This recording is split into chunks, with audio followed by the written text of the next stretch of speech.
Hello, I'm Miten Soni. I just graduated a degree in cinema, and I feel it is my duty to impart my vast film knowledge onto you. This is Miten on Movies. Hello and welcome to Miten on Movies. Today in our first episode, we'll be looking at what is widely regarded by film historians as the greatest film ever made. Yes, the 1941 Orson Welles classic, Citizen Kane. Written, directed, and starring Welles, this 1941 picture follows the life and legacy of Charles Foster Kane and his journey from a young idyllic newspaper man into a large, fat, money-grubbing gorilla.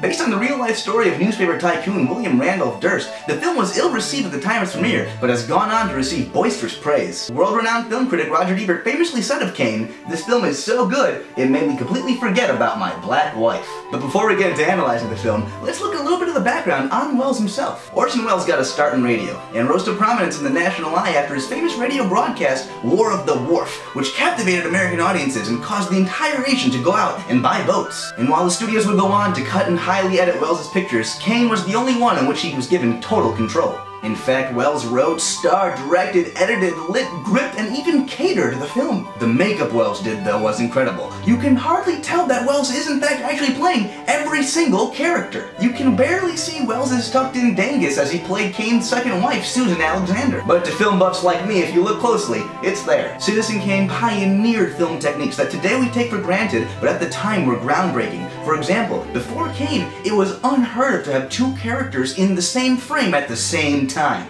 A technique that is used heavily in modern cinema. This can be seen in classics such as Delivery Man all the way to the Avengers. In fact, the famous sled in the film Rosebud was actually built out of the barriers that Welles broke. Using ancient gypsy magic from his ancestry, Welles was the first to use fades within a film, and for years refused to tell anyone in the filmmaking community how to use fades, keeping it secret in his secret scrolls. The book entitled My Film Hush Hush Book was later stolen by Tippi Hedren and given to director Alfred Hitchcock. Welles was extremely hurt by this theft and vowed to never let his alchemy secrets into the world again, burning his volumes of manuscripts in the fire seen at the end of the film.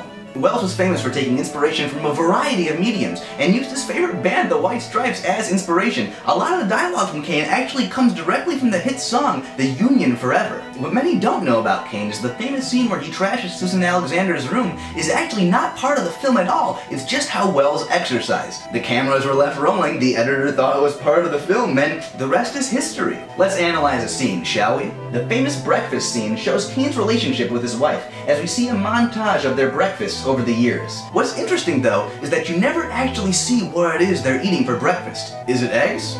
Maybe. Then as the film progresses, we see Kane get larger. The viewer is left to infer that it's a fat, heavy breakfast, possibly croissants. It's a film that really keeps you guessing. Yes, it's for all these reasons and more, it's easy to see why Kane, even today, is regarded as one of the best films of all time, as a real genius and craft went into the filmmaking.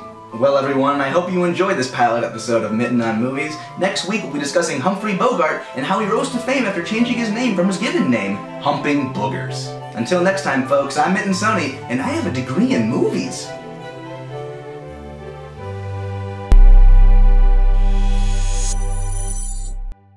I look like Paul Feig.